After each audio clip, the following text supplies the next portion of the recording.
Մեծարգո վարչապետ, կառավարության կարևոր գերատեսչությունը, նաև համանման հանձնաժողովը, որը պատիվ ունեմ ղեկավարելու, այժմ կոչվում է աշխատանքի եւ բարեկեցության հարցերի նախարարություն եւ հանձնաժողով։ Բնականաբար այս ամենում ապահովված է մեր տեսլականը, մոտեցումը, ինչպես նաև պետության հանձնառությունը քաղաքացու նկատմամբ։ Որպես կառավարության ղեկավար,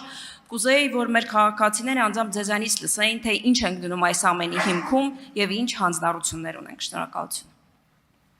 Շնորհակալ եմ հարցի համար։ Մեր հիմնական նպատակը եւ ուղերձը հետեւյալն է,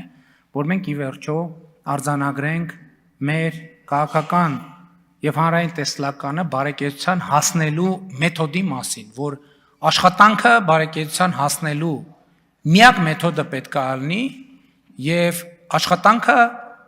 պետք է մեր ռազմավարական տեսլականն է, որ մեր իրականության մեջ աշխատանքը միշտ ասոցացվում է չարչարանքի հետ, որ աշխատանքի արդյունքում դու պետք է ունենաս սոցիալական ապահովության կարիք։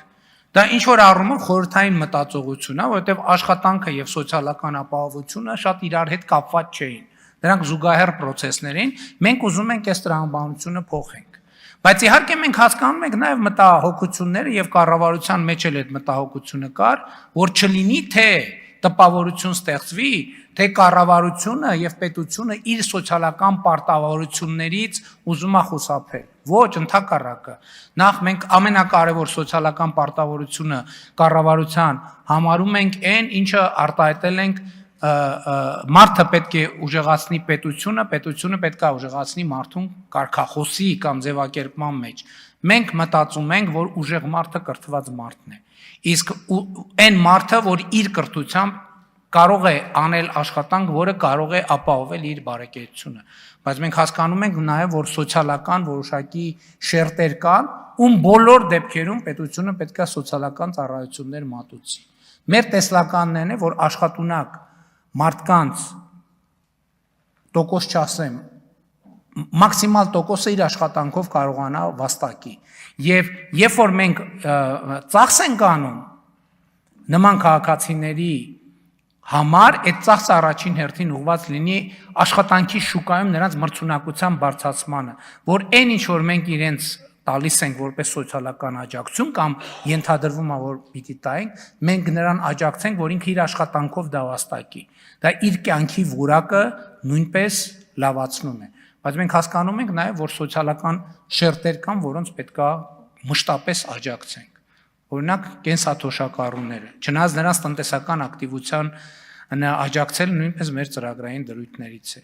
Ես դրա մասին չխոսեցի, որովհետև շատ ենք խոսել, բայց նաև 2028 թվականից մենք հունվարի 1-ից մենք կներդնենք արդեն կենսաթոշակների ինդեքսավորման համակարգը, որպեսզի գնաճի պայմաններում մեր թոշակները սպառողական նվազագույն զամբյուղից ցածր չլինեն։ Ղարաբաղից տեղահանված մեր հայրենակիցներին բնակարանային ապահովման ծրագրերը պետք է շարունակեն եւ այլն եւ այդպես շարունակ, բայց մենք ուզում ենք, որ հիմնական բանաձևը բարեկեցության լինի աշխատանք։ Արձագանք։ Շնորհակալություն, պարոն վարչապետ։ Մեր նախընտրական ծրագրում մենք տնտեսական զարգացումը սահմանել ենք որպես պետական շահ եւ արդեն կառավարության ծրագրում արտացոլված ունենք, որ ունենք հանձնառություն առաջիկա 5 տարում աղքատությունը կրճատել 5 կետով։ Ինչպիսի միջոցառումների ծրագրեր են նախատեսվում, որպեսզի այս ցուցանիշները եւ մեր սահմանած նշաձողը լինի առավել իրատեսական։ Դե էլի նույնը։ Մենք պետքա նախ արձանագրենք, որ 2018 թվականից մենք ավելի քան 300,000 աշխատատեղ ենք ստեղծել 2026 թվականի հուլիսի տվյալներով։ Այսինքն եւ մեր խնդիրն է նա, որ մարդիկ աշխատանքով կարողանան բարեկեցություն ապահովել, չնայած ուզում եմ ասել, որ նույնիսկ աշխատող մարդկանց համար կան նաեւ որոշակի սոցիալական ծրագրեր։ Ընդհանուր միջև եկամտային հարկի վերադարձը եւ սոցիալական կրեդիտները